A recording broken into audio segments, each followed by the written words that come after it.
Soyez tous les bienvenus à une nouvelle transmission de l'Institut Vie pour tous. Thème général, la parole de vie, la communion de vie et pierres précieuses pour l'édification. Nous sommes en train d'étudier l'épître de Jean. Message numéro 4. La communion de vie produit l'amour. Lecture biblique, 1 Jean, chapitre 2, versets 1 à 11. Je loue le Seigneur pour tout ce qu'il est en train de faire parmi nous d'une manière extraordinaire. Depuis qu'il nous a promis, ou alors il a promis à son Fils une armée de jeunes saints. C'était en 2020 où cette parole nous a été donnée. Le psaume 110, verset 3. Et depuis lors, spécialement en 2022-2023, nous avons vu les gouttes de rosée descendre au milieu de l'aurore, c'est-à-dire le moment où le matin se pointe, où le processus de l'avènement de notre Seigneur Jésus est proche, les gouttes de rosée commencent à descendre. Et nous comprenons par ce verset que ces gouttes de rosée, ce sont nos adolescents, nos préadolescents et même nos enfants et nos jeunes. Et sont en train de former sous nos yeux une armée que j'appelle, moi principalement, j'appelle cela des bataillons. Car nous avons nos jeunes adolescents qui sont énergisés par le Seigneur comme troupes. Il y a des jeunes un peu plus matures qui aident, qui prennent soin et qui alignent nos adolescents. Donc ceux-là, ce sont nos jeunes qui sont les capitaines de troupes. Et dans l'Église, on a des personnes matures, adultes, qui ne sont pas restés à l'arrière dans cette bataille. Ce sont les intendants qui prennent soin de tous les besoins afin que ces troupes, avec les capitaines, puissent agir dans la direction à laquelle la parole de Dieu nous amène. Donc, grâce soit rendue à Dieu, depuis lors, beaucoup de miracles se sont produits, des choses surnaturelles se sont produites parmi nous. Spécialement, nous sommes en train d'expérimenter en ce moment l'opération Viens et vois. L'opération Viens et vois a accompli des miracles. Ces équipes, ces bataillons vont dans les rues et selon la direction du Seigneur, ils abordent une maison et demandent s'il y a un adolescent dans la maison. Et nos adolescents les invitent au Viens et vois. Et sans trop expliquer, ils disent tout simplement qu'il s'agit d'une fête, d'une réunion de l'Église à laquelle ils sont invités. Et lorsqu'on demande donc à la maison, ceux de la maison vont demander où est-ce qu'ils vont. Et ils disent non, ça sera dans cette maison même qu'ils ont abordé.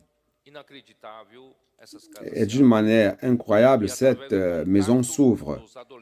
Et à travers le contact des adolescents avec ceux de la maison, ils appellent d'autres adolescents. Et ces autres adolescents appellent aussi leurs contacts qui sont d'autres adolescents. Et de cette manière, on regroupe 15-20 adolescents, plus leurs parents. Et en peu de temps de travail, 1 heure, 2 heures, 3 heures de travail, on parvient à avoir 50 invités, qui sont les adolescents et les parents. Et aux États-Unis, ils ont fait cela dans plusieurs régions. Après avoir écouté la live parlant de cela, ils sont sortis et ils ont pu avoir 100 invités. Frères, c'est quelque chose d'inédit. Cela ne s'est jamais produit dans l'histoire de l'Église. Donc Dieu, réellement, est en train d'utiliser l'audace et la simplicité de ces adolescents qui sont pleins de vie, pleins de paroles. Et justement, avec l'appui des jeunes et des intendants,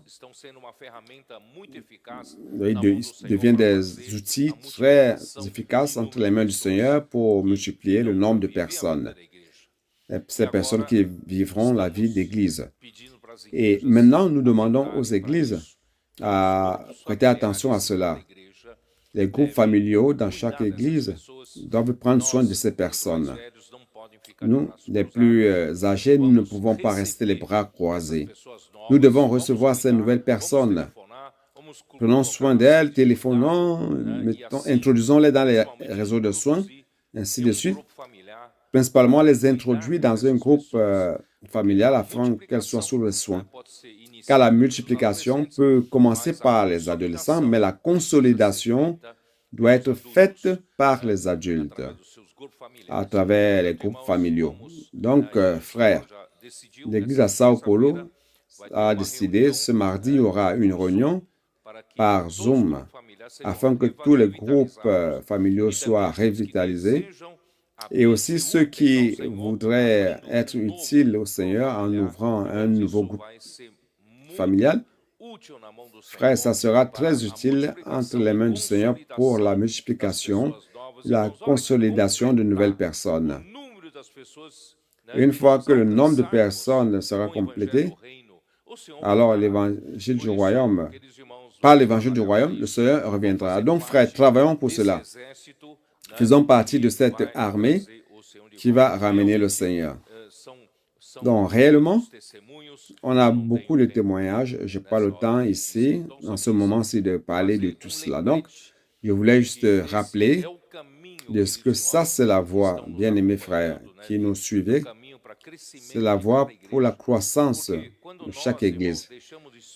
Car lorsque nous permettons que l'Esprit agisse à travers sa parole, les personnes qui seront ajoutées, c'est le Seigneur qui ajoute et non nous autres. Nous, les hommes, nous n'avons aucune capacité pour cela. Donc, grâce soit rendue à Dieu. Si nous sommes fidèles à la parole et pratiquons cette parole, le Seigneur va nous bénir. Et le nombre de personnes dans les églises va augmenter.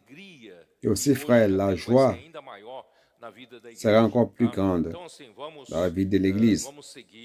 Donc, frère, allons suivre cette direction que l'Esprit a donnée et qui a fait ses preuves, car ça produit beaucoup de fruits et des résultats. Seigneur Jésus. Maintenant, allons commencer le message à proprement parler.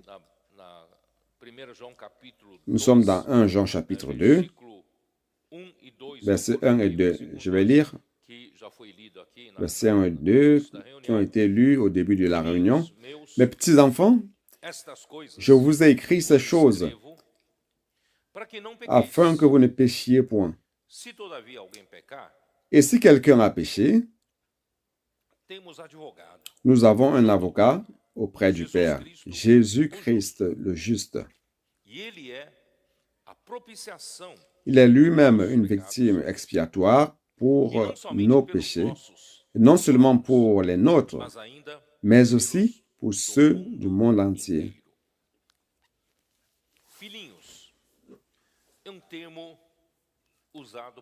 Mes petits-enfants, ça c'est un terme utilisé par Jean avec beaucoup de tendresse et d'affectivité. Quand Jean, lorsqu'il a écrit cette épître, c'était probablement à l'an 90. Il était déjà vieux.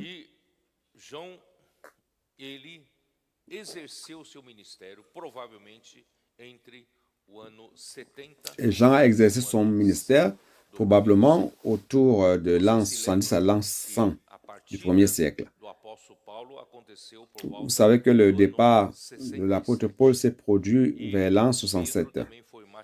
Pierre aussi a été martyrisé juste après. Donc, durant ces années-là. Alors, Jean a dû commencer son ministère probablement à partir de l'an 70. Il a exercé jusqu'à l'an 100. Lorsqu'il a écrit cette épître, c'était autour de l'an 90. Donc, il était déjà bien vieux.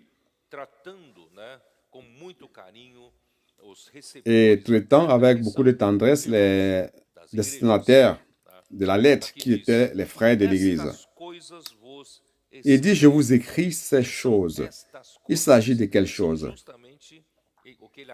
Ce sont justement ce qu'il venait d'évoquer dans le chapitre 1, versets 7 à 10, qui parle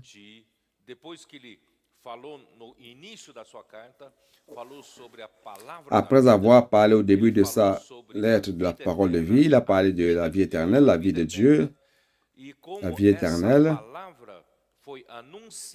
Et comme cette parole a été annoncée par lui aux églises, aux frères, alors cette parole annoncée par Jean était la parole de vie. Ce n'était pas la parole de sa propre connaissance biblique. Il annonçait la parole de vie. Et cette parole de vie, c'est une personne. C'est la vie éternelle. C'est la vie elle-même qu'ils ont vue. Ils ont écouté de leurs propres oreilles. Ils ont vu de leurs propres yeux.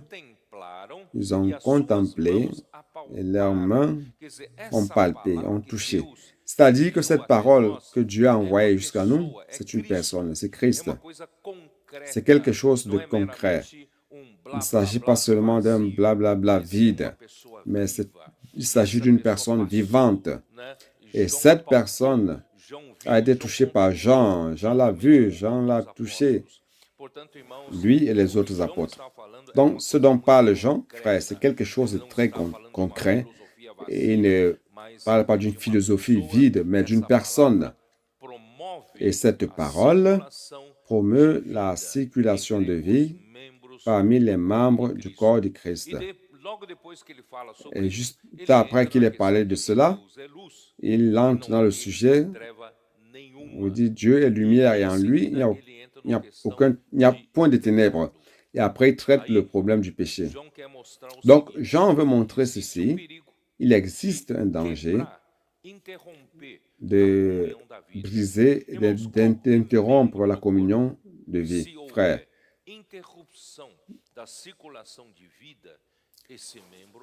Si un membre du corps est interrompu de la circulation de vie, ce membre va mourir. Ai-je raison, oui ou non? Si ce membre, arrête de recevoir la circulation de sang, arrête de recevoir les nutriments, et que le sang ne circule plus pour éliminer les toxines, ce membre meurt. Donc, frère, le problème de péché dont parle Jean n'est pas seulement une question morale, une question éthique. Il ne s'agit pas de dire nous sommes les êtres humains, nous ne devons pas pécher, nous devons être de bonnes personnes, pratiquer de bonnes actions. Il ne s'agit pas de cela. Jean est préoccupé de ce que le péché que nous commettons puisse interrompre la circulation de vie, la communion de vie. Ça, c'est le point principal. Il ne s'agit pas d'une question éthique ou morale, mais du besoin de chacun de nous d'être maintenu vivant avec une bonne santé spirituelle. Donc, frère, le péché interrompt la circulation de vie. Donc, Jean veut montrer ceci. Au dernier verset du chapitre 1, il dit ceci. Si nous disons que nous n'avons pas de péché, nous le faisons menteur et sa parole n'est point en nous. Si sa parole n'est pas en nous, c'est-à-dire que cette parole ne circule plus, ne passe plus par nous. Donc, si nous disons que nous n'avons pas de péché, qu'est-ce que Jean veut dire par cela? Parce qu'il existait, ou alors il existe encore, une manière de penser qui est erronée, disant que lorsque Jésus-Christ est allé à la croix, il est mort pour nos péchés. Et certains disent que après avoir cru en Jésus, nous n'avons plus de péché.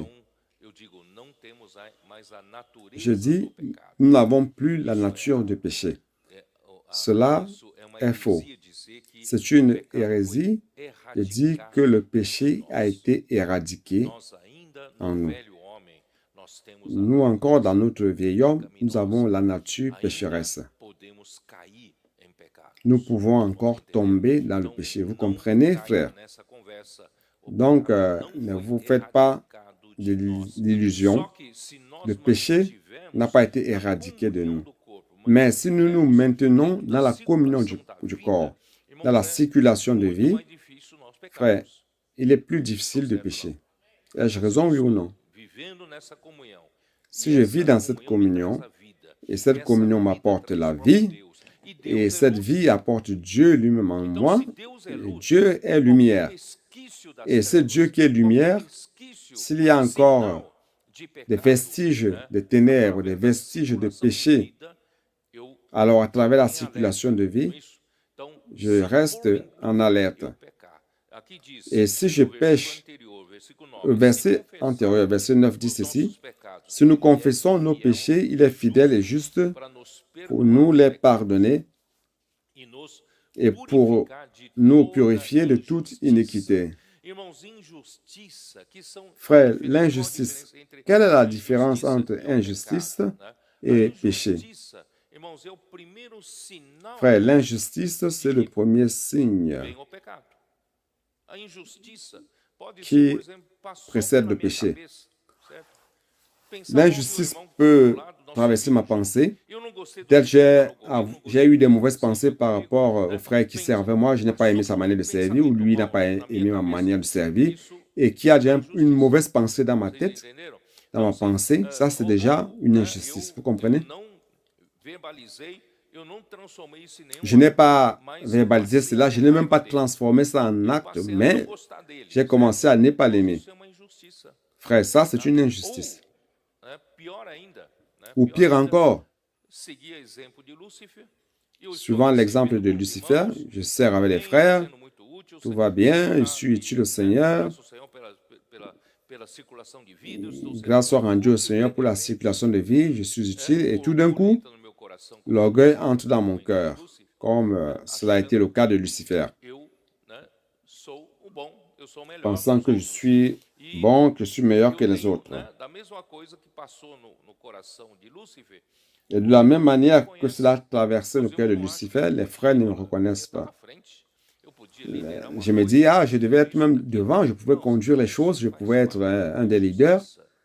Et vous voyez, cela fait partie de l'injustice que nous devons traiter. Car si vous ne traitez pas cela, et que cela devienne le péché, ça devient un monstre. Et cela va interrompre la communion de vie, et vous n'aurez plus d'alimentation, et vous mourrez. Donc, frère, traitons n'importe quel indice. Vous pouvez vous dire, est-ce que je dois servir toujours au même endroit? Frère, j'ai commencé comme jeune. Au-delà des autres services, je nettoyais les toilettes dans le local de réunion. Aujourd'hui, dans les locaux de réunion, on contacte les personnes pour nettoyer. Mais à mon époque, ce n'était pas le cas. Nous-mêmes, on nettoyait tout. On ne contactait personne. On nettoyait tout. Et moi, je voulais nettoyer les toilettes. Je lavais les toilettes. Donc, frère, soyez fidèles au peu. Soyez fidèles au peu. Et je te mettrai sur un plus grand. C'est dans Matthieu 20, n'est-ce pas, dans la parabole.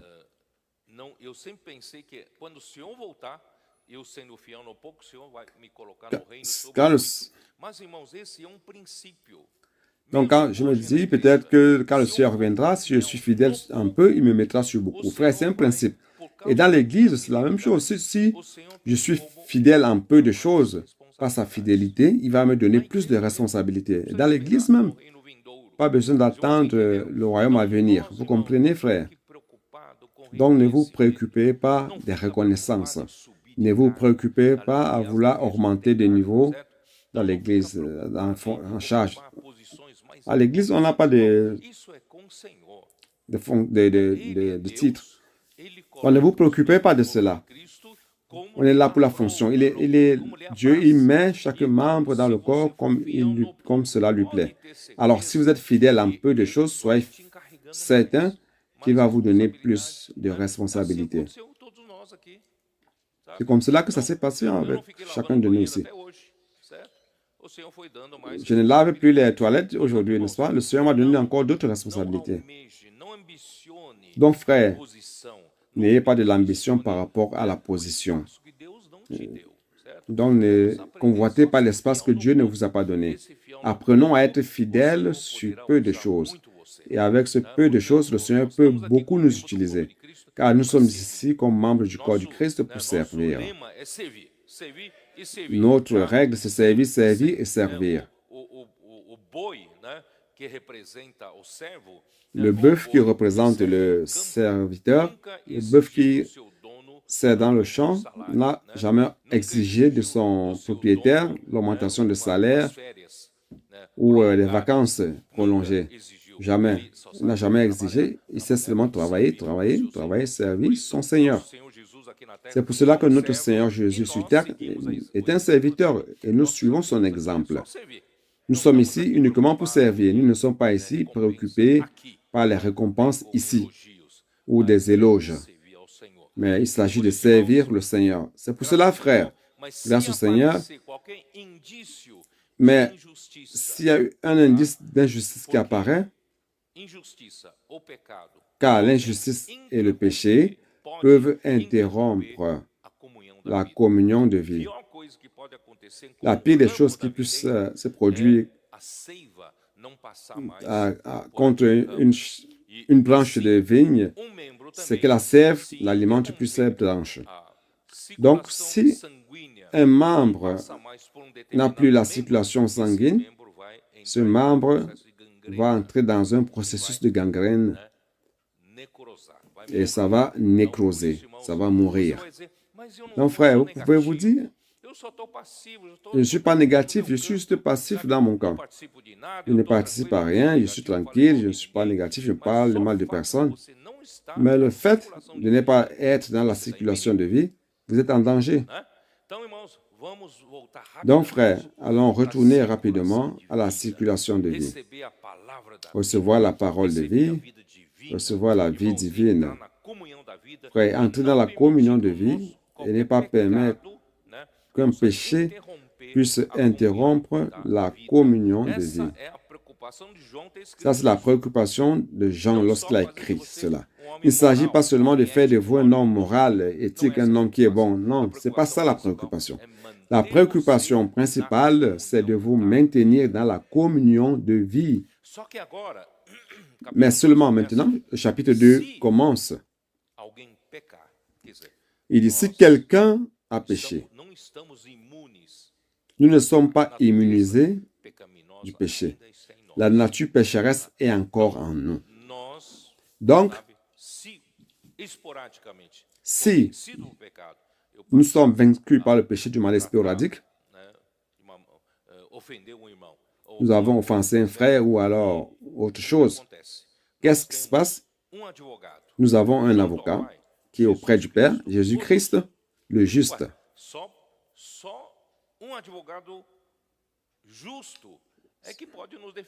Il n'y a qu'un seul avocat qui est juste qui peut nous défendre. Si cet avocat n'est pas juste, comment peut-il nous défendre? Parce que Dieu est juste. Donc nous rendons grâce à Dieu, frère. Si, par hasard, nous sommes vaincus par le péché, grâce à Dieu, rappelle-toi que tu as un avocat. Tu n'as pas besoin de contracter un autre avocat ici sur terre. Tu as un avocat qui est au ciel, c'est Jésus-Christ. Donc, frère, l'avocat en grec, c'est parakletos. Parakletos.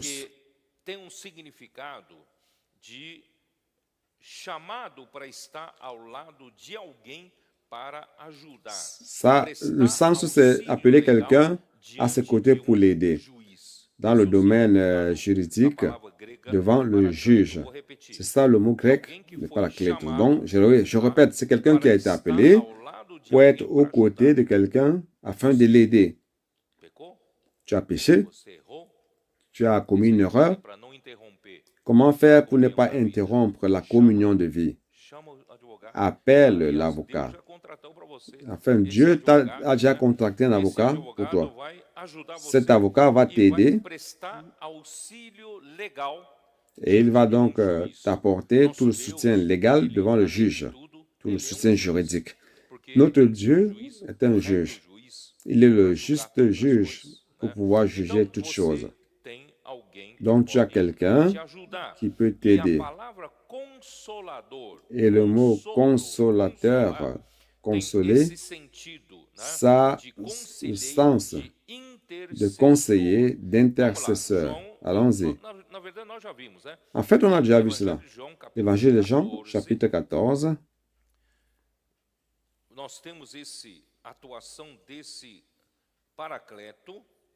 Nous avons l'action de ce paraclétos qui apparaît comme le consolateur. Chapitre 14, verset 16. Et moi, je prierai le Père, et il vous donnera un autre consolateur, afin qu'il demeure éternellement avec vous.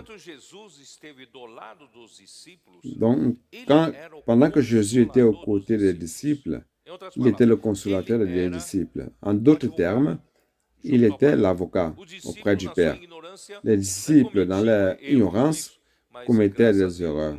Mais grâce à Dieu, quand Jésus était avec eux, il était le consolateur, l'avocat, le conseiller. Il était toujours aux côtés des disciples. Si bien qu'il a dit dans Jean 17, « Ce que le Père m'a donné, n'est-ce pas, je n'en ai perdu aucun, sinon le Fils de la perdition. » Donc, il est celui qui nous défend, vous comprenez? Il te défend. Mais pour cela, il a dû mourir pour accomplir à notre place la rédemption. Donc,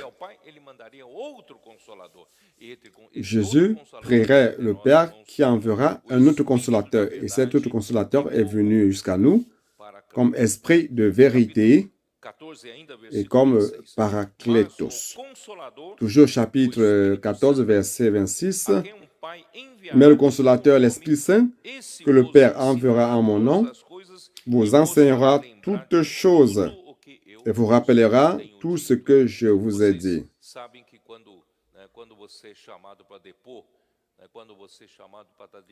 Vous savez que lorsque vous êtes appelé pour aller devant un juge ou une autorité, il est toujours bon d'y aller avec son avocat, n'est-ce pas? Parce que vous devez savoir ce que vous devez dire. Vous devez savoir comment vous présenter. Donc, grâce au Seigneur, nous avons un consolateur qui est l'Esprit Saint que le Père enverra.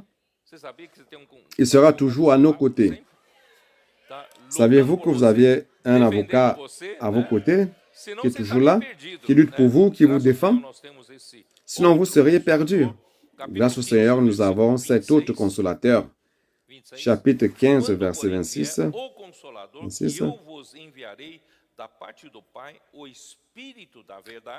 Quand sera venu le consolateur que je vous enverrai de la part du Père, l'Esprit de vérité qui vient du Père, il rendra témoignage de moi. Et vous aussi, vous rendrez témoignage parce que vous êtes avec moi dès le commencement.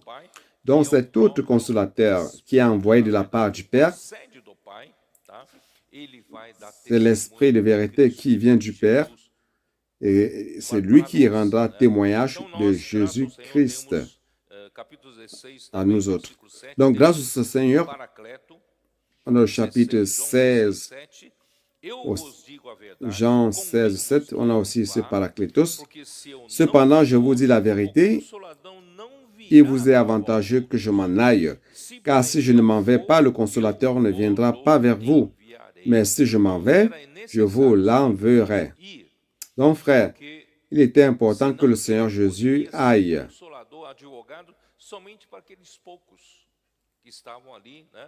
Sinon, il ne serait conseiller ou avocat que de ce petit groupe qui était avec lui. Mais lorsqu'il sera mort et devenu esprit, et reviendra sous la forme d'un autre consolateur, l'Esprit de vérité, alors il pourra entrer en tous ceux qui croiront en lui. Donc, il est à l'intérieur de nous. C'est l'Esprit de vérité qui est à l'intérieur de nous aujourd'hui. Verset 13, qui nous conduira. Il dit, quand le consolateur sera venu, l'Esprit de vérité, il vous conduira dans toute la vérité, car il ne parlera pas de lui-même, mais il dira tout ce qu'il a entendu et il vous annoncera les choses à venir. Donc, frères, nous avons cet esprit à l'intérieur de nous, cet esprit de vérité qui est notre consolateur. Il est notre avocat et il va toujours nous aider. Lorsque nous écoutons la parole prophétique, il nous donne la révélation de voir les choses qui vont se produire. Pourquoi? Pourquoi parvenez-vous à percevoir les choses que les autres ne voient pas? C'est parce que vous avez un autre consolateur. Vous avez l'esprit de vérité qui vous conduit dans toute la vérité. Donc, frère, cela nous donne aussi la révélation de ce que la parole de Dieu n'est pas tout simplement une lettre. On a besoin de révélation.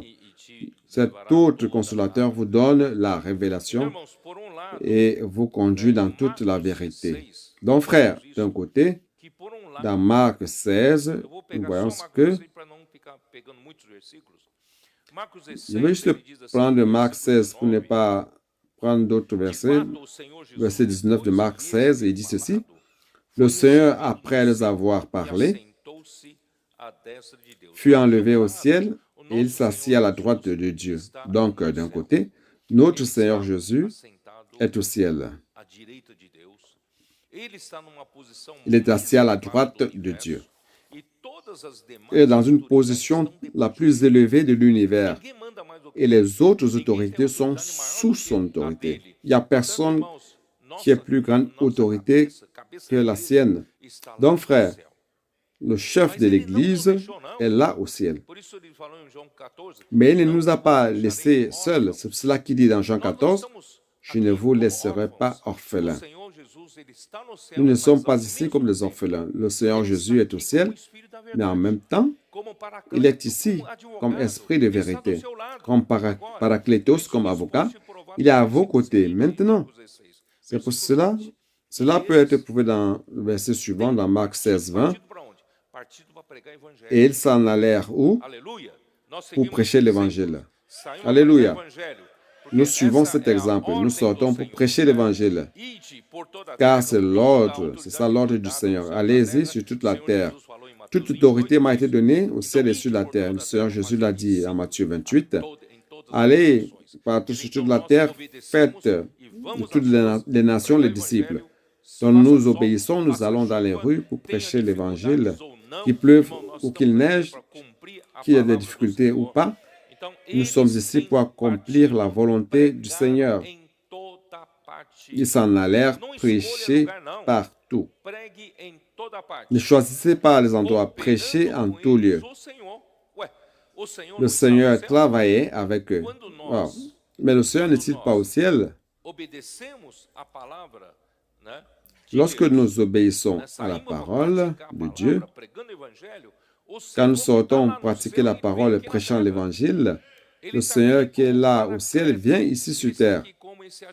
Il est ici comme Paraclétos. Il est ici comme cet avocat, comme l'esprit de vérité, comme le consolateur. Au milieu d'une situation difficile de prédication de l'évangile, l'ambiance pourrait être hostile, vous n'arrivez pas à avancer. C'est comme si le ciel tombe sur votre tête. Mais rappelez-vous que vous avez quelqu'un à vos côtés. Et celui-là qui est à côté de vous, qui est à vos côtés, c'est l'avocat, le Paraclétos. C'est un autre consolateur, c'est l'esprit de vérité.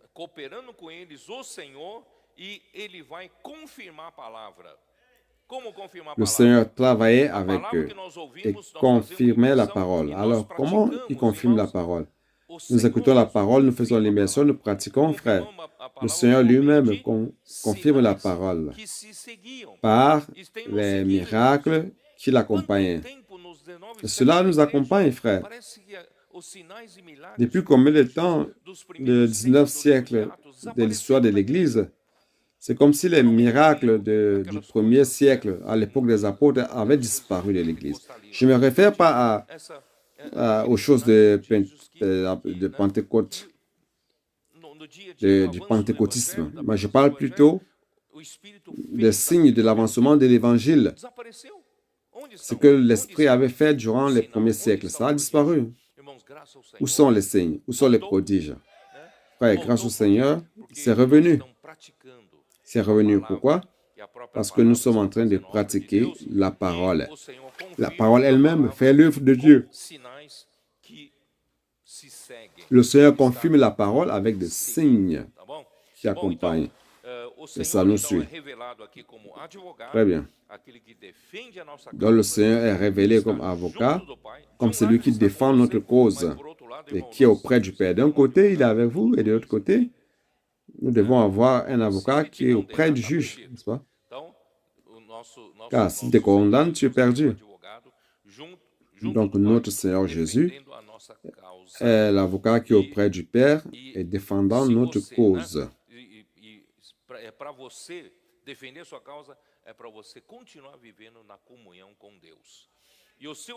Donc défendre votre cause pour que vous viviez en communion avec, continuez à vivre en communion avec Dieu.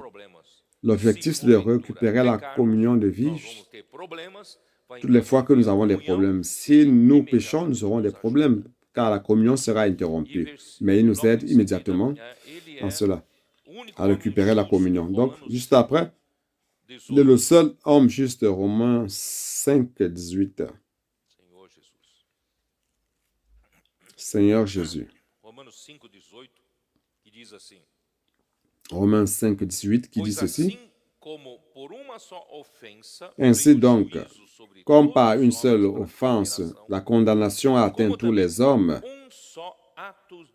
de même, par un seul acte de justice, la justification qui donne la vie s'étend à tous les hommes. Realizou ato de justiça na cruz. Nosso Senhor Jesus, ele é o justo, mas o justo. Frère, notre Seigneur Jésus a accompli un acte de justice à la croix. Il est le juste, mais le juste est mort pour les injustes. Le juste est mort pour les pécheurs. Et il est mort comme un juste, afin que par sa mort, il puisse nous justifier. En mourant à notre place, il nous justifie. Non seulement nous justifie, mais aussi fait de nous les justes. Donc, ce n'est pas juste pour dire qu'on soit juste et c'est tout. Non, Dieu a un objectif. C'est de nous justifier afin de nous donner de la vie. Donc, il s'agit d'une justification qui donne la vie. Donc, la justification, c'est de maintenir la communion de vie. On continue. Il est la propitiation. On va dans 1 Jean. La propitiation, le sacrifice expiatoire de nos péchés. 1 Jean 2, 2. Il est lui-même une victime expiatoire pour nos péchés, non seulement pour les nôtres, mais aussi pour ceux du monde entier.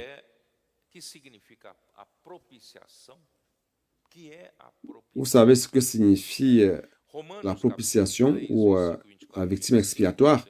Romains 3. Allons voir. Romains 3, 24, 25.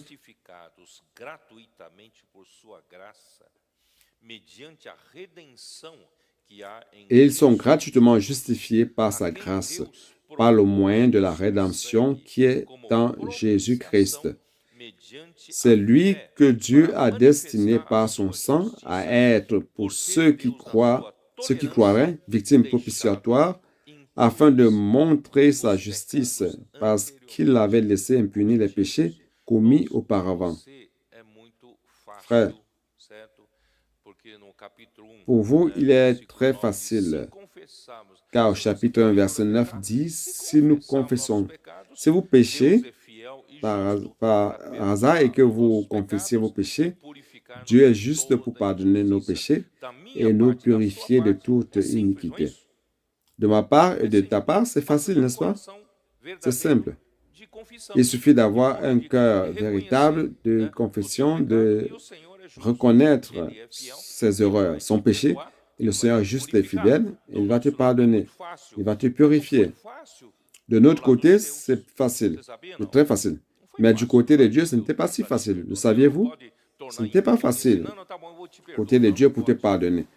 Dieu ne peut pas te laisser impuni ainsi en disant « Ah, je ne te pardonne, je te pardonne pas. » Ou bien « Pardon, je te pardonne. » Non, il a sa justice, sa sainteté qui doivent être et qui requiert des exigences qui doivent être remplies. Alors, c'est quoi la victime expiatoire? C'est quoi l'expiation? Ça vient de propitiatoire. C'est quoi le propitiatoire dans la Bible? Le propitiatoire dans la Bible, c'est le couvercle de l'arche de témoignage, l'arche de l'alliance. Alors, supposez que ça, ici, c'est l'arche de l'alliance. L'arche de l'alliance a un couvercle. L'arche de l'alliance contient quoi à l'intérieur? Dedans, nous avons les 2 tables de loi, la manne secrète et le bâton de Aaron qui a fleuri. Donc, dans l'arche, nous avons les 2 tables de loi. Ces 2 tables de loi ne sont pas tout simplement des exigences selon la lettre que l'homme doit accomplir. Non. Les 10 commandements révèlent qui est notre Dieu. Notre Dieu est saint, notre Dieu est juste, n'est-ce pas? Notre Dieu est amour, plein de gloire. Donc cette arche nous rappelle qui est Dieu. Là, à l'intérieur, Dieu est juste, Dieu est saint, n'est-ce pas? Dieu est amour et Dieu est plein de gloire. Donc, il n'est pas facile pour vous et moi, surtout après la chute de l'homme, car nous sommes de ceux qui ont ouvert la porte au péché pour entrer dans le monde, pour que la mort entre dans le monde. C'est dans Romains 5, 23. Quand je dis nous, je parle d'Adam. Par un seul homme, le péché est entré dans le monde, et par le péché, la mort. Et la mort s'est étendue à tous les hommes, et tous ont péché. Donc, malheureusement, nous sommes nés déjà pécheurs à cause d'un acte, l'acte d'Adam qui a ouvert la porte au péché et qui a fait entrer à la suite la mort. Et maintenant, le Seigneur est juste, il est saint. Il ne peut pas nous accepter n'importe comment. Donc, au-dessus du couvercle de l'arche, qui est le propitiatoire, Hébreu appelle cela aussi le trône de grâce. Donc, sur ce couvercle, il y a 2 chérubins. Un qui est tourné par là et l'autre tourné par là. Donc, les 2 se regardent. Avec les 2 ailes étendues et l'une des ailes touchant l'extrémité de l'aile de l'autre. Les 2 chérubins se regardant et regardant le couvercle, se tournant vers le couvercle. Et donc, ils sont attentifs pour voir qui entre dans le Saint des Saints. Car l'arche de l'Alliance serait dans le Saint des Saints, dans le lieu très saint où se trouve Dieu. Donc, si vous et moi voulions avoir une rencontre avec Dieu, avoir la communion avec Dieu, les gens appellent cela la communion de vie. Or, notre communion, c'est avec le Père et son Fils Jésus-Christ. Nous sommes invités à cette communion, à cette rencontre avec Dieu. Et cette rencontre avec Dieu ne peut pas se faire n'importe comment, car Dieu est juste, il est saint. Il y a ces 2 chérubins qui représentent la gloire de Dieu. Ils regardent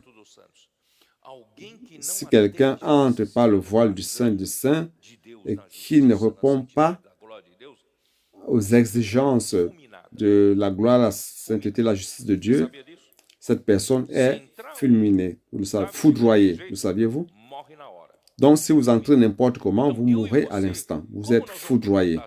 Donc, vous et moi, comment alors donc avoir contact avec Dieu ou la communion avec Dieu?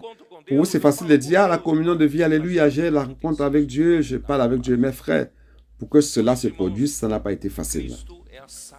C'est pour cela, frère, que Christ est la sagesse de Dieu qui a planifié tout cela. Il est la puissance de Dieu, il a exécuté tout cela. Il a préparé un moment où vous pouvez avoir contact avec lui. Allons-y. Exode 25. Allons voir comment le propitiatoire est fait. Pardon, comment ça fonctionne. Exode 25, 17.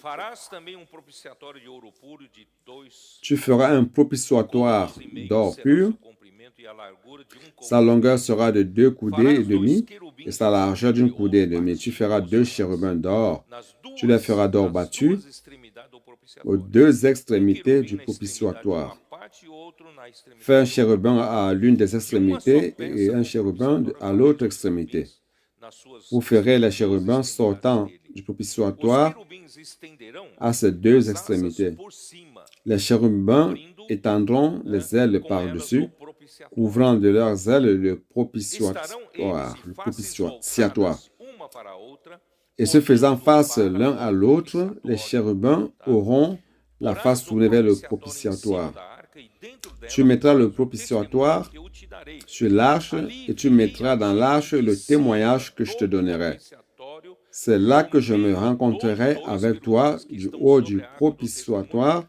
falarei entre les 2 chérubins placés sur l'arche du témoignage. tudo o Je que te eu te donnerai ordenar para os mes ordres pour les enfants d'Israël. Ele era o único Frère Moïse que podia était entrar no le Santo seul dos Santos, a hora que qui pouvait entrer dans le Saint des Saints Moisés quand il está voulait. no mesmo princípio de nós do Novo Moïse Testamento. Hoje est nós sur le même principe que nous autres du Nouveau Testament, car nous aujourd'hui, nous pouvons entrer dans le Saint des Saints. Le Saint des Saints se trouve dans notre esprit. Mas Nous o pouvons princípio entrer à continua. tout moment, O nosso espírito mais le está principe no continue. propiciatório. Notre esprit Tem querubins est aqui. le propitiatoire. Il y a Querubins des aqui chérubins qui zelando sont là, pela le saviez-vous, glória de Deus, pela qui justiça de veillent Deus, sur la gloire de pela Dieu, glória de Deus, la justice de tá? Dieu, Então, la gloire de Dieu.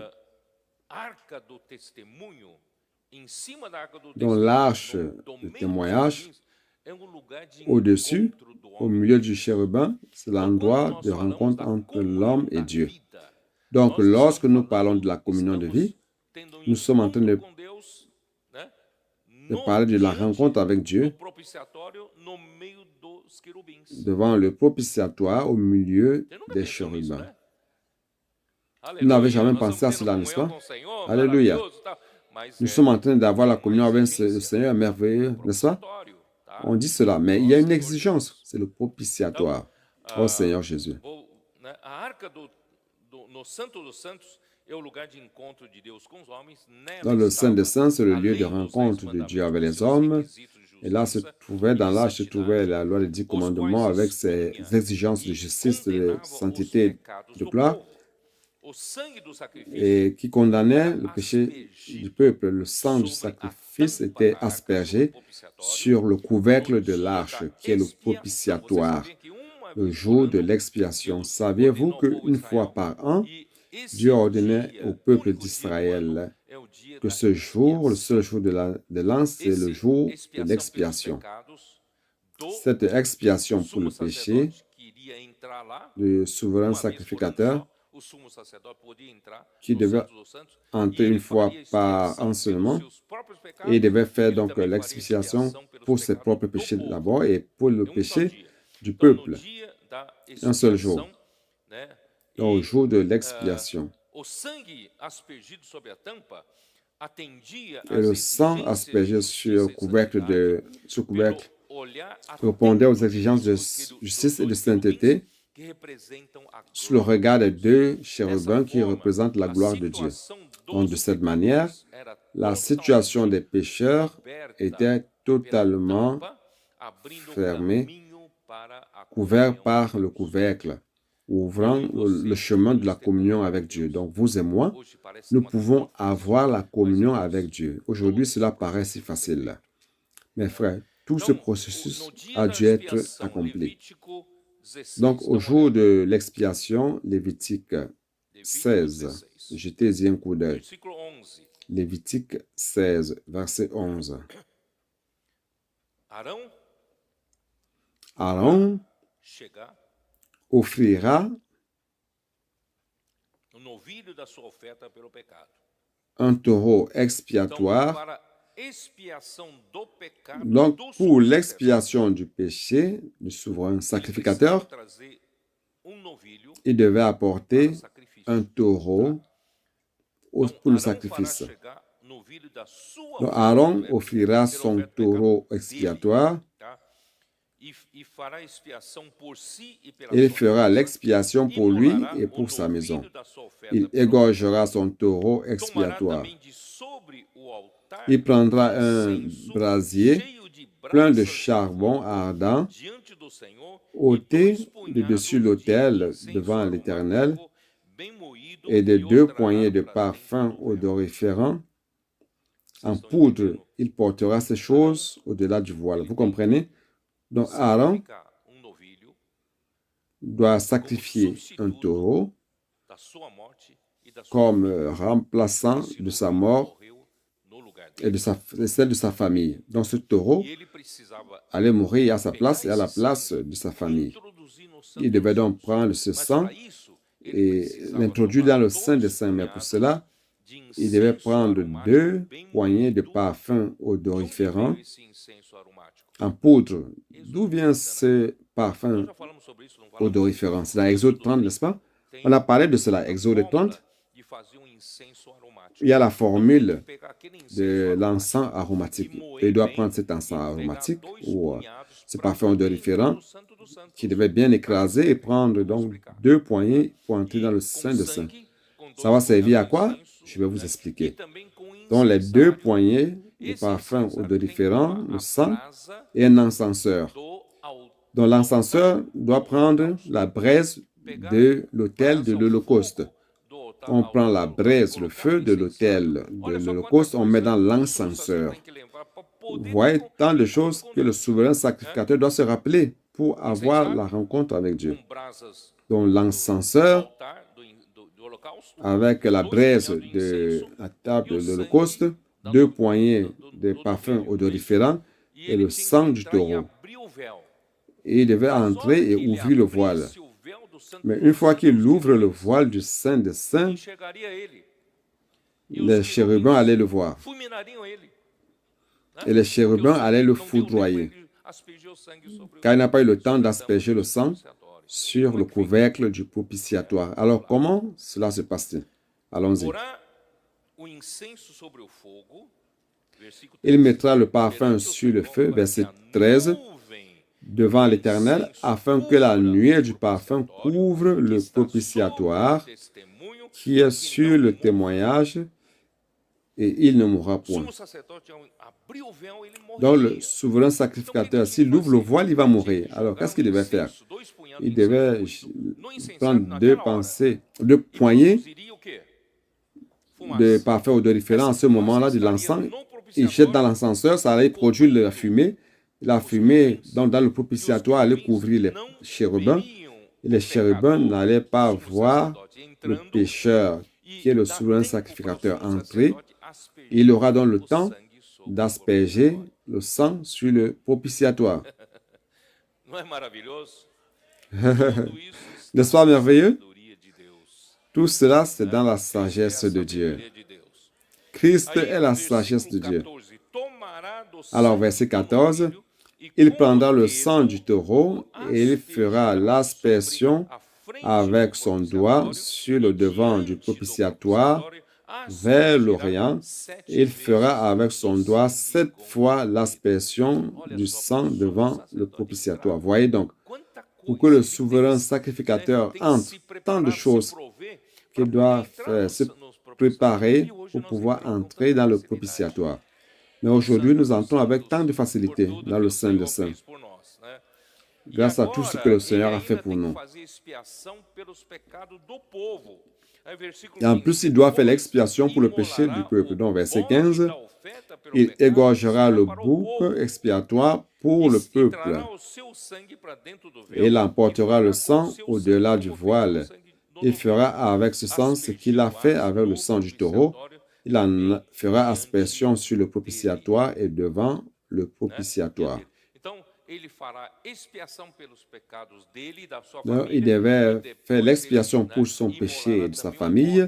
Et après, il allait immoler aussi le bouc. Donc, le taureau, c'est pour lui et sa famille. Et le bouc, c'est pour le péché du peuple. il devait passer par le même processus pour mettre le sang sur le propitiatoire. Oh Seigneur Jésus. Exode 30, 34 montre cet ensemble. Je ne voulais pas lire, mais il faut que je vous montre cela. Exode 30, 34.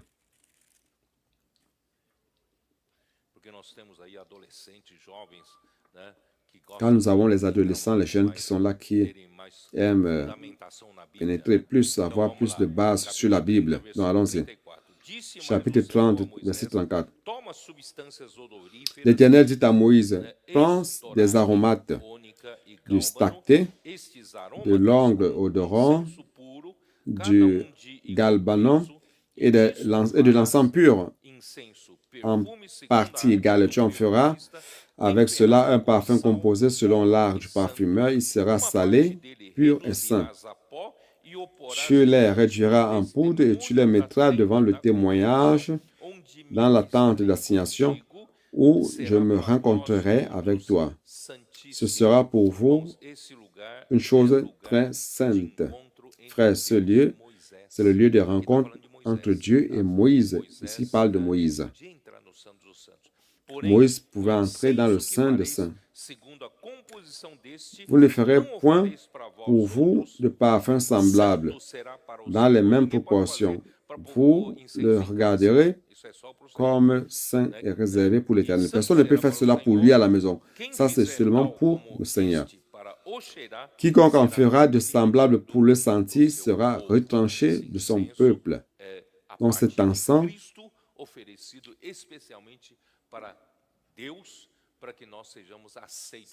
c'est la part de Christ offert à Dieu pour que nous soyons acceptés de Dieu.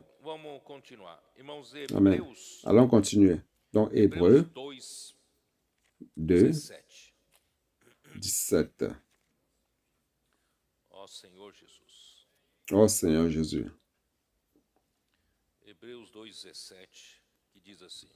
Hébreux 2, 17 qui dit ceci. En conséquence, il a dû être rendu semblable en toutes choses à ses frères, afin qu'il fût un souverain sacrificateur miséricordieux et fidèle dans le service de Dieu pour faire l'expiation des péchés du peuple. Le souverain sacrificateur doit faire l'expiation pour le péché du peuple. Maintenant, allons au chapitre 4 d'Hébreux, verset 14. Donc maintenant, ce n'est plus Aaron qui est souverain sacrificateur. Saviez-vous que notre Seigneur Jésus, bien qu'il est né de la tribu de Juda, lui aussi est souverain sacrificateur, mais il est devenu souverain sacrificateur à sa résurrection. À sa résurrection, Dieu l'a nommé souverain sacrificateur selon l'ordre de Melchizedek. C'est un mot étrange pour les adolescents, n'est-ce pas, les jeunes? Mais j'ai déjà parlé de cela il y a quelques années de cela. C'est selon l'ordre de Melchizedek que notre Seigneur Jésus est devenu souverain sacrificateur. Allons-y. Ainsi, puisque nous avons un grand souverain sacrificateur qui a traversé les cieux, Jésus, Fils de Dieu, demeurons fermes dans la foi que nous professons, car nous n'avons pas un souverain sacrificateur qui ne puisse compatir à nos faiblesses. Voyez donc le Paraclétos. Voyez notre avocat. Il comprend vos faiblesses.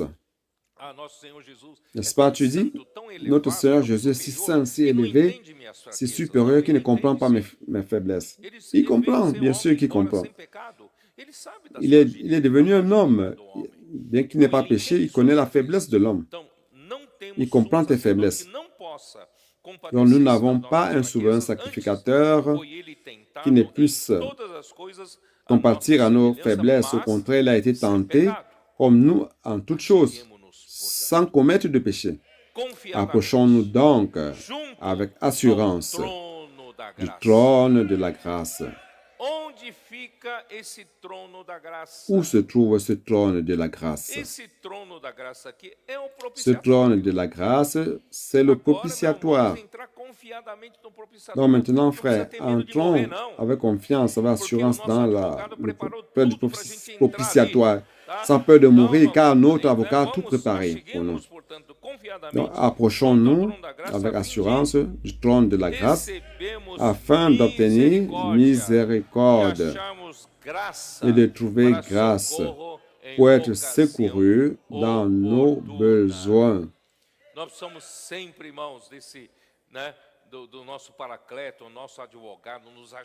Nous aurons toujours besoin de notre paraclète, notre avocat qui nous aide à la trône de grâce, au trône de grâce pour recevoir la grâce et continuer la voie avec Dieu. Dans le chapitre 9 d'Hébreux, verset 11. Mais Christ est venu comme souverain sacrificateur des biens à venir. Il a traversé le tabernacle plus grand et plus parfait qui n'est pas construit de main d'homme, c'est-à-dire qui n'est pas de cette création. Il est entré une fois pour toutes dans le lieu très saint, non avec le sang des boucs et des veaux, mais avec son propre sang, ayant obtenu une rédemption éternelle.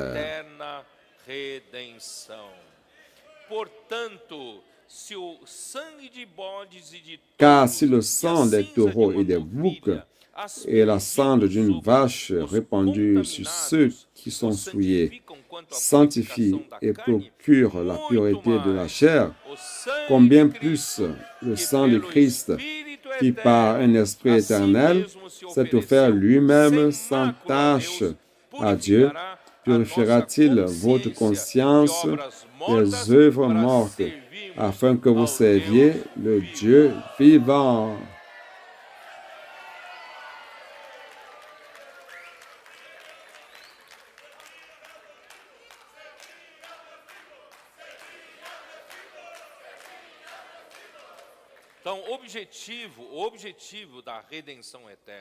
Donc, l'objectif de la rédemption éternelle, l'objectif, frère, ce que Dieu a préparé toute la voie afin que nous puissions entrer dans le Saint des Saints avec une conscience pure. Ce n'est pas seulement que nous soyons justes, chers frères. Ce n'est pas seulement pour que nous disions que nous sommes justifiés. Non, mais c'est pour servir. Le Seigneur sait que quand nous avons des problèmes dans notre conscience, nous ne pouvons pas servir Dieu. Pourquoi ne pouvons-nous pas servir Dieu? Parce que cela interrompt premièrement la communion de vie. Comment pouvons-nous servir le Dieu vivant si la communion de vie est interrompue? Et pour cela, donc, Dieu veut maintenir notre conscience pure, une bonne conscience. Une bonne conscience, pourquoi? Pour servir le Dieu vivant.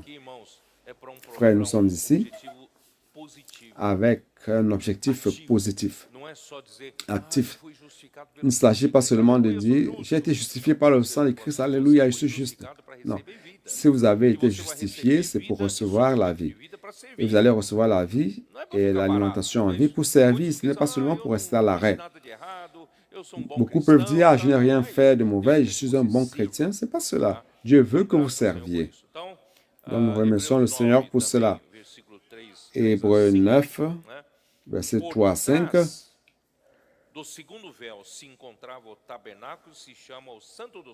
Derrière le second voile se trouvait la partie du tabernacle appelée le Saint des Saints, enfermant l'autel d'or pour les parfums et l'arche de l'Alliance entièrement recouverte d'or. Il y avait dans l'arche un vase d'or contenant la manne, la verge d'Aaron qui avait fleuri et les tables de l'Alliance. Au-dessus de l'arche étaient les chérubins de la gloire couvrant de leur ombre le propitiatoire. Ce n'est pas le moment de parler en détail là-dessus. Donc, frère, tout ce processus qui s'est produit dans l'Ancien Testament, toutes les exigences du Seigneur dans l'Ancien Testament, aujourd'hui, nous avons la réalité de cela. C'est dans le Nouveau Testament, dans la Nouvelle Alliance.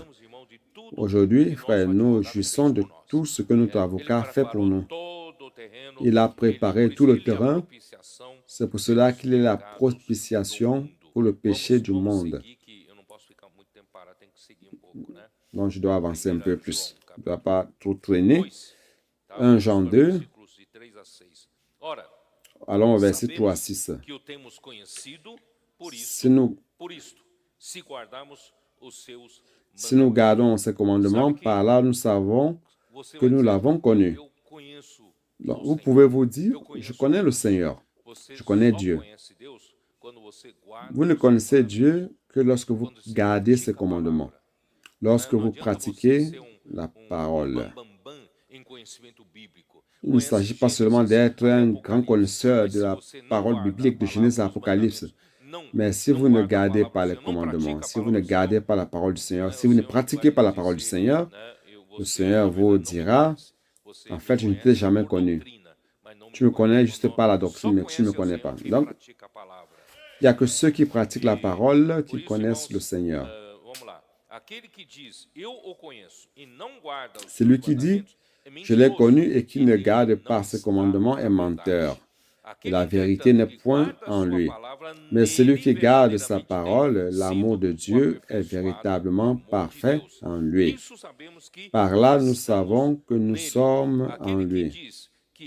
Celui qui dit qu'il demeure en lui doit marcher aussi comme il a marché lui-même.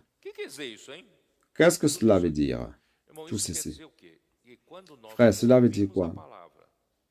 Que pendant que nous écoutons la parole, et si nous gardons la parole, frère, ce n'est pas comme nous l'entendions dans l'Ancien Testament. Dieu a donné la loi, allons garder la loi, pratiquons ce que la loi nous ordonne.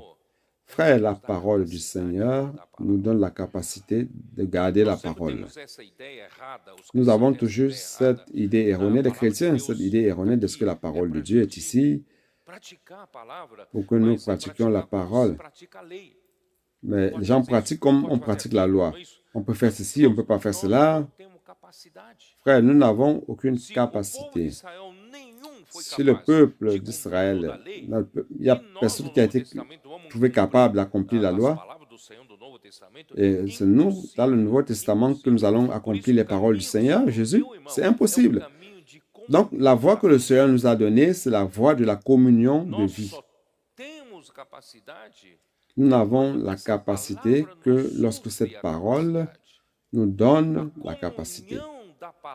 La communion de la parole de vie, qui est la communion dans la vie éternelle. C'est Christ lui-même circulant entre nous, produisant en nous la communion de la vie. C'est lui qui nous donne la capacité d'accomplir la parole.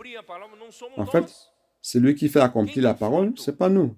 Celui qui produit les fruits ne sont pas les branches.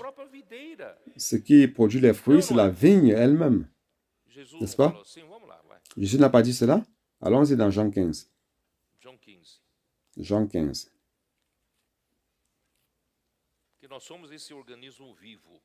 Que nous sommes cet organisme vivant, ici dans l'univers. Allons-y. Verset 5.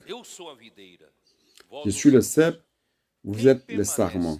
Celui qui demeure en moi et en qui je demeure porte beaucoup de fruits.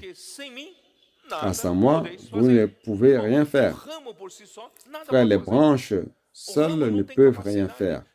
Les branches n'ont pas la capacité d'accomplir la parole de Dieu. Tout comme dans l'Ancien Testament, personne ne pouvait pratiquer toute la loi. L'homme n'a pas en lui cette capacité. Donc, frère, lorsque nous nous unissons au Seigneur, à travers la parole, dans la communion de vie, lorsque nous nous unissons organiquement à la vigne, qu'est-ce qui fait en sorte que la branche produise les fruits? C'est la vigne, à travers la sève. Pourquoi? Parce que la branche est liée à la vigne. Mais si la branche est séparée de la vigne, alors la branche ne produit pas de fruits. Donc, frère, il ne s'agit pas de ma capacité ou de notre capacité en gardant la parole. Non, ça vient par la communion de vie, l'alimentation de vie. C'est pour cela qu'il dit ceci, verset 7. Toujours de Jean 15. Si vous demeurez en moi et que mes paroles demeurent en vous, vous demanderez ce que vous voudrez et cela vous sera accordé. Frère, demeurer dans le Seigneur pourra être abstrait, mais les paroles du Seigneur doivent demeurer en nous pour que cette sève puisse circuler parmi nous et produire des fruits à travers la vigne. Ce n'est pas par la force des branches, mais c'est par le fait que la branche est liée à la vigne.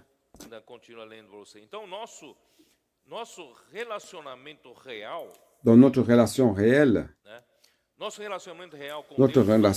avec Dieu ne vient pas par nos sentiments, par notre capacité de pratiquer par nous-mêmes la parole du Seigneur. Mais ça vient par le fait que nous gardions sa parole. Nous recevons la parole de Dieu à travers celui qui annonce. Jean était celui qui a annoncé la parole de vie. Et cette parole produit la communion de vie chez ceux qui écoutent et pratiquent la parole. Frère, c'est ainsi que l'Église a la capacité de produire des fruits. Nous n'avons pas la capacité de produire des fruits par nous-mêmes, mais c'est par la circulation de vie. Donc, le changement de commandement, verset 4, il parle de garder le commandement. Verset 5, il parle de garder sa parole. Donc ici, cela montre que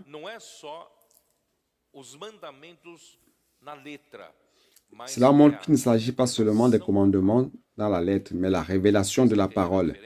Vous comprenez la différence? Dans Jean 5, Jésus a dit aux Juifs, « Vous examinez les Écritures, pensant trouver en elles la vie éternelle, et vous ne voulez pas venir à moi pour avoir la vie éternelle. » Qu'est-ce que cela veut dire, frère? Que ce ne sont pas les écrits en tant que lettres, comme lettres mortes, mais vous devez aller dans l'Écriture pour rechercher Jésus. Ça, c'est la révélation de la parole. C'est ça qui nous donne la vie, qui nous donne la force. Il ne s'agit pas de comprendre la Bible tout simplement d'un bout à l'autre. Mais frères, c'est ô combien Dieu vous donne la révélation de la parole. Cette révélation de la parole Rhéma, nous donne la puissance, la force pour produire des fruits au Seigneur. Oh Seigneur Jésus. Donc je ne vais pas répéter Deutéronome 6. C'est cette qui parle d'inculquer la parole dans le cœur. Pourquoi Dieu exigeait au peuple d'Israël d'inculquer la parole? Aujourd'hui, malheureusement, on pratique la lettre. Les gens sont fidèles. On prend un papier, ils mettent sur les portes, les montants de portes, sur les vêtements, ils accouchent les paroles. Mais cela ne fonctionne pas. Ce qui fonctionne, frère, c'est que cette parole Rhéma doit être inculquée dans notre cœur. C'est pour cela, frère, que nous faisons l'immersion dans la parole. C'est cela que parmi nous, nous faisons circuler cette parole, afin que cette parole répétée plusieurs fois puisse être inculquée en nous, dans notre cœur. Et cette parole Rhéma nous donne la puissance de pouvoir accomplir la parole de Dieu, de garder la parole de Dieu. Et aussi dans Colossiens 3, 14, vous vous rappelez que la parole de Christ habite abondamment parmi vous, vous enseignant les uns les autres, vous exhortant les uns les autres. C'est ce que nous faisons, n'est-ce pas? Nous nous mettons en groupe, nous faisons l'immersion et nous partageons ce que chacun a gagné. Ça, c'est enseigner, c'est exhorter les uns les autres. Oh Seigneur Jésus. Mais celui qui dit connaître le Seigneur et ne garde pas son commandement est menteur. Vous pouvez dire, je connais le Seigneur, mais vous ne gardez pas sa parole. Il ne s'agit pas de connaître dans la tête, la pensée, c'est une connaissance spirituelle, une connaissance par la circulation de vie. Donc, il ne s'agit pas d'une connaissance théorique doctrinale, mais d'une connaissance réelle et subjective de celui qui vit en communion de vie, par la circulation de la parole, dans le corps de Christ. Donc, celui qui garde réellement sa parole est réellement l'amour de Dieu perfectionné en lui. Frère, cette circulation de vie, Dieu veut produire quoi en fin de compte? Il veut produire plusieurs membres qui sont matures en vie. Dieu veut produire comme résultat final l'amour. L'amour, c'est le résultat le plus parfait que Dieu veut avoir parmi nous. Donc, si nous connaissons le Seigneur et par la circulation de vie, nous faisons la communion de vie, et si on a des problèmes de nous aimer les uns les autres, cela prouve qu'il n'y a pas de réalité de tout ce que Dieu désire en nous. Donc, le produit final, frère, c'est l'amour. L'amour de Dieu doit être parfait en nous, à travers la circulation de vie. Donc, celui qui garde réellement sa parole, en lui est perfectionné l'amour de Dieu. En cela, nous savons que nous sommes en lui, car l'amour de Dieu se manifeste en celui qui réellement garde sa parole. Ceux qui vivent la communion avec Dieu et avec les frères. L'amour de Dieu, c'est le résultat et la preuve de ceux qui gardent réellement sa parole. Donc, prêtez bien attention. Nous pratiquons tout cela, l'immersion, dormir avec Dieu, se réveiller avec Dieu. Nous inculquons la parole. Mais si cela ne produit pas l'amour, alors il y a quelque chose qui ne va pas. Car le produit final doit être l'amour. L'amour de Dieu doit être perfectionné en nous. Car l'amour, c'est le résultat et c'est aussi la preuve de quelqu'un qui garde la parole. Dans verset 6. Celui qui dit qu'il demeure en lui doit marcher aussi comme il a marché. Mais il ne s'agit pas d'une imitation externe. À mon époque, il y avait certains qui suivaient un livre qui disait ceci. Qui disait à ta place, que ferait Jésus? Ce demande-là, je pense que vous vous rappelez de cela. Je vais peut-être faire telle chose. Je vais prendre une décision, par exemple. Je vais pratiquer telle ou telle chose. Alors, je me dis, à ma place, si c'était Jésus, comment Jésus agirait? Quelle décision Jésus prendrait-il? Frère, beaucoup de chrétiens suivaient cela. Les gens disaient, ah, si c'est Jésus, c'est moi Jésus, certainement je ne choisirais pas cette voie qui a le chemin, cette voie qui a le péché, mais je choisirais plutôt autre voie. Mais ça, c'est bon, mais ce n'est pas suffisant. Ce que le Seigneur veut, c'est quelque chose d'organique. Il veut un lien organique. Nous marchons comme Jésus a marché sur terre parce que nous sommes liés organiquement à lui. Si nous ne sommes pas liés organiquement à lui, ça ne sert à rien de faire une imitation externe. En Chine, il y a beaucoup de spectacles de singes. Ils entraînent les singes sur le podium. Un singe parvient à s'habiller en smoking, s'assoit à table avec la bavière. Il a tout le couvert. Il mange comme l'homme avec classe. Il imite l'homme. Et après une bonne prestation, son propriétaire lui donne une récompense, lui donne une banane. Il prend la banane et il redevient singe. Il prend la banane avec les pieds, il épluche et il mange. Donc, frère, il ne s'agit pas d'imiter Jésus. Il s'agit d'avoir la vie de Jésus. Comment pouvez-vous avoir la vie de Jésus? Ce n'est pas la parole. La parole fait couler la vie en vous.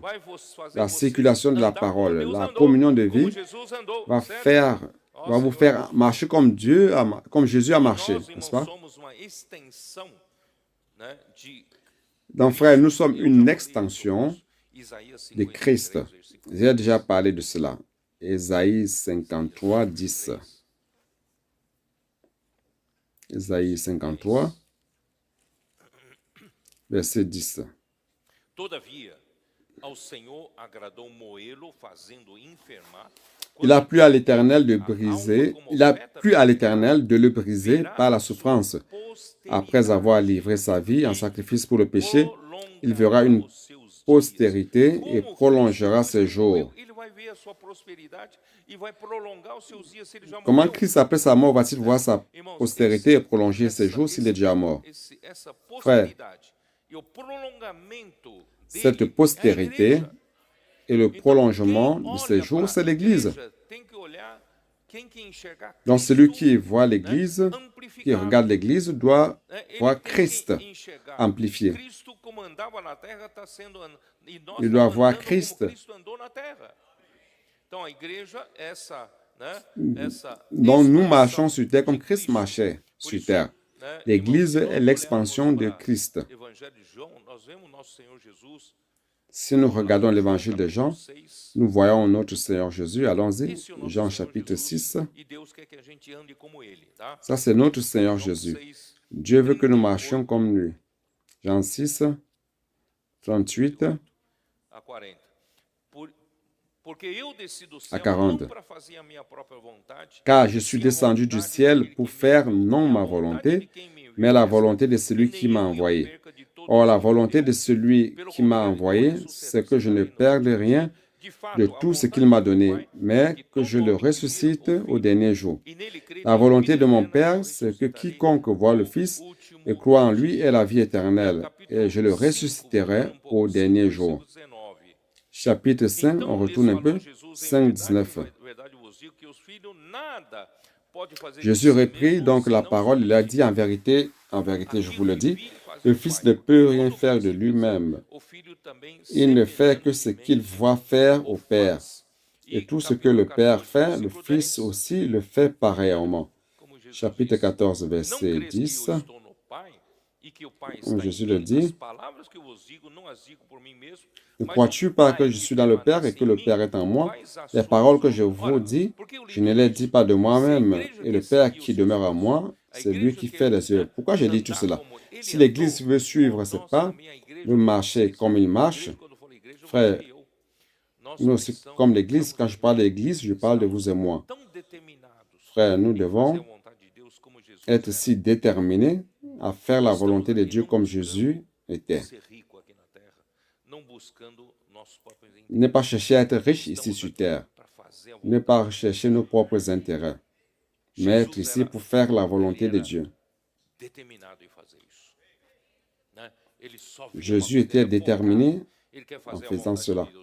Il était focalisé à une chose. Il voulait faire la volonté de Dieu. Donc l'Église aujourd'hui est aussi déterminée pour faire la volonté de Dieu. Nous ne faisons rien par notre propre capacité. De la manière que le Père parle, il écoute. Donc, Jésus était comme cela. Donc, il croit et pratique la parole pour exécuter son œuvre. Allons essayer de terminer rapidement le passage qui est proposé. Je vais voir si je parviens à terminer. Verset 7-8. Bien-aimés, ce n'est pas un commandement nouveau que je vous écris, mais un commandement ancien que vous avez eu dès le commencement. Ce commandement ancien, c'est la parole que vous avez entendue. Toutefois, c'est un commandement nouveau que je vous écris. Ce qui est vrai en lui et en vous, car les ténèbres se dissipent et la lumière véritable paraît déjà. Frère, il s'agit de quel ancien commandement dont parle Jean? C'est de Jean chapitre 13, allons voir. Jésus a donné un nouveau commandement. Il s'agit de quel commandement? C'était à l'époque. Alors, Jean 13, quel était le commandement? Verset 34, 35. Je vous donne un commandement nouveau. Aimez-vous les uns les autres. Ainsi, comme je vous ai aimé, vous aussi aimez-vous les uns les autres. À ceci, tous connaîtront que vous êtes mes disciples, si vous avez de l'amour les uns pour les autres. Frère, ça c'est le commandement de notre Seigneur Jésus. Le nouveau commandement, à la veille de sa crucifixion, et lorsque Jean a écrit à l'an 90, parlant de du vieux commandement et du nouveau commandement. Le nouveau commandement ou le commandement nouveau, c'est que nous nous aimions les uns les autres. Si nous vivons en union organique avec lui, dans la communion de vie, la parole étant inculquée en nous, nous donnant la capacité et la puissance pour pouvoir vivre, faire la volonté de Dieu, certainement, frère, l'amour sera engendré en nous, produit en nous. Sinon, nous n'allons pas faire ce qui est correct.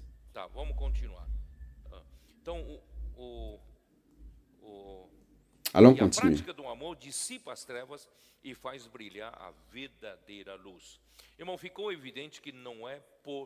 La pratique de l'amour dissipe les ténèbres et fait briller la véritable lumière. Donc, il est évident qu'il ne s'agit pas de dire juste du bout des lèvres qu'on connaît le Seigneur. Ils ne connaissent pas le Seigneur juste par les paroles, mais en gardant sa parole. Et pareillement, l'homme ne parvient pas à s'aimer les uns les autres parce qu'il a décidé.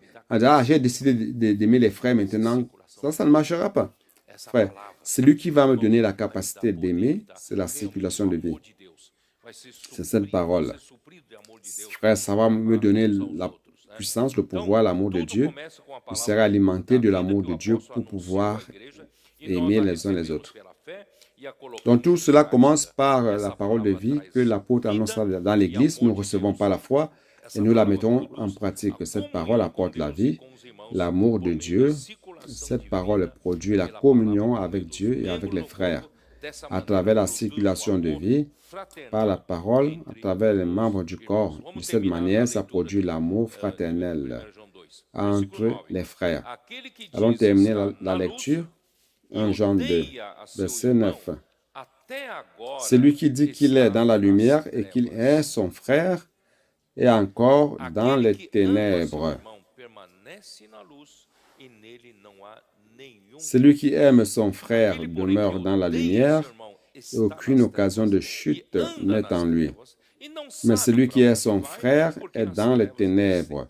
Il marche dans les ténèbres et il ne sait où il va parce que les ténèbres ont aveuglé ses yeux. Donc, frère, la communion de vie produit l'amour parmi les frères et fait en sorte que nous vivions dans la lumière, car Dieu est lumière. Et celui qui vit dans la lumière ne peut haïr son frère. Lorsque Lucifer, le fils de lumière, a eu l'ambition de monter en position pour être égal au plus haut, au très haut, certainement, il avait un objectif d'être un roi adjoint de Dieu pour traiter des sujets concernant la créature. Mais il a été précipité dans le ténèbre, dans le royaume des morts. C'est dans Ésaïe 14, 12 à 15, je vous ai déjà lu. Donc Lucifer, déconnecté du seul véritable Dieu, est devenu le diable, le menteur et père du mensonge. C'est dans Jean 8, 44. Et là, il est dit qu'il a été homicide dès le commencement. Il était le responsable de la mort de Abel, car il a provoqué la jalousie, l'envie en Caïn, dans le cœur de Caïn, car son frère Abel a plu à Dieu, lui et son offrande.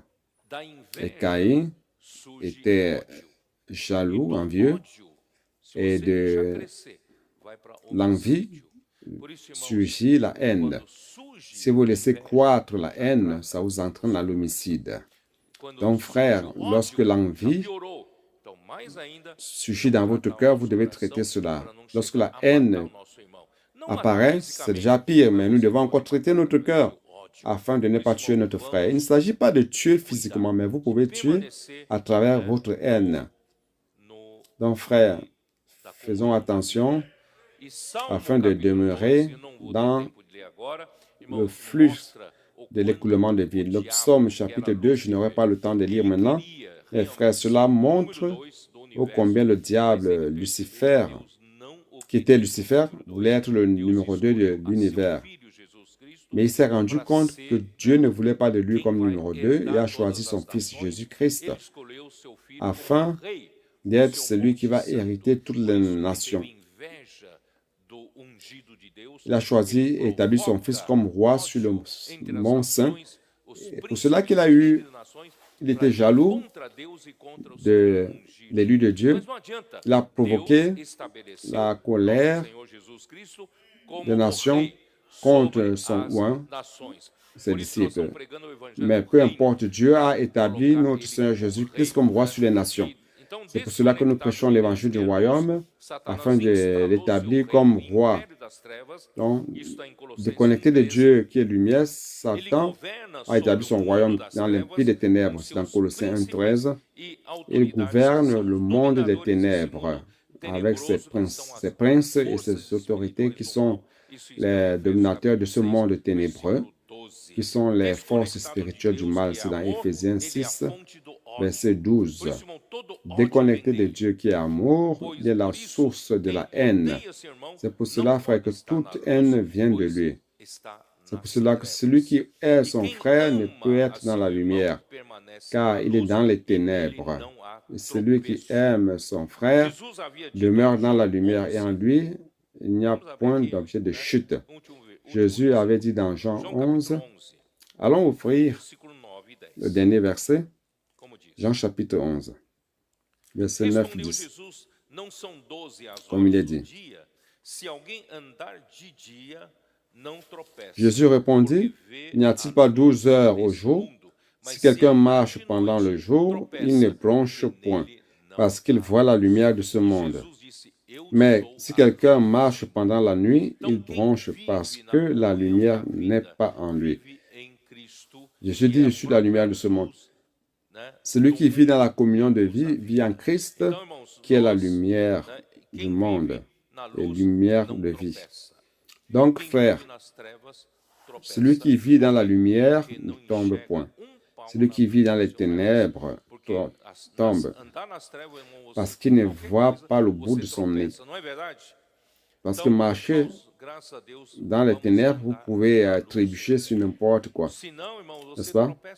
Donc, frère, marchons dans la lumière. Sinon, vous allez trébucher sur n'importe quoi. L'immersion te fait trébucher. Les cris de guerre te font trébucher. Le frère parle plus haut, ça te fait trébucher. Parce que tu ne vois pas plus loin que le bout de ton nez, car tu es dans les ténèbres. Frère, c'est pour cela que nous devons marcher dans la lumière. Qu'est-ce qui va prouver que je suis dans la lumière, dans la communion de la lumière? Frère, nous aimons les uns les autres. Il n'y a pas de haine. Celui qui marche dans les ténèbres ne sait où il va, car les ténèbres l'ont aveuglé. Celui qui n'aime pas la parole n'a ni vie ni lumière et est hors de la communion avec Dieu et les frères. Donc, il n'a aucune direction parce qu'il est aveugle et il est dans les ténèbres. Frère, celui qui sort de la communion de vie n'a aucune direction. Il ne sait où il va. C'est pour cela qu'il fait des choses qu'il ne comprend pas et il trébuche sur n'importe quoi. Donc, frère, nous rendons grâce au Seigneur. Nous ne voulons pas marcher dans les ténèbres. Nous voulons demeurer dans la communion de vie. Il va faire en sorte que nous soyons unis au Seigneur d'une union organique. Nous allons marcher comme le Seigneur a marché. Et réellement, nous serons les disciples du Seigneur Jésus si nous nous aimons les uns des autres. Si nous ne nous aimons pas les uns des autres, nous ne sommes pas les disciples de Jésus. Nous devons nous aimer les uns les autres. Mais frère, il ne s'agit pas d'un amour naturel. Ne pensez pas que c'est pas l'amour naturel en disant « Ah, je dois aimer celui-ci, aimer celui-là » comme un standard moral établi. Cela va vous amener tout simplement dans la confusion en vous-même. Il ne s'agit pas de cet amour naturel, mais de l'amour de Dieu qui vient par la communion de vie, à l'union organique avec notre Seigneur Jésus. J'ai terminé mon message. Amen. Jésus est le Seigneur.